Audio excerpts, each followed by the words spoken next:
ప్రజాపాలన ప్రగతి ప్రణాళిక పేరుతో 99 రోజుల కార్యాచరణ ఉంటుందని తెలంగాణ ముఖ్యమంత్రి రేవంత్ రెడ్డి వ్యాఖ్యానించారు.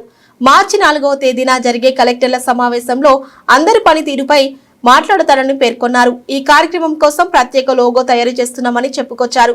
కేంద్ర ప్రభుత్వం ఏర్పాటు చేసిన ఏఐ సమావేశం నిర్వహణపై కొన్ని విమర్శలు వచ్చాయని, కానీ తెలంగాణ ప్రభుత్వం నిర్వహించిన గ్లోబల్ సమ్మిట్ అందరి దృష్టిని ఆకర్షించిందని తెలిపారు.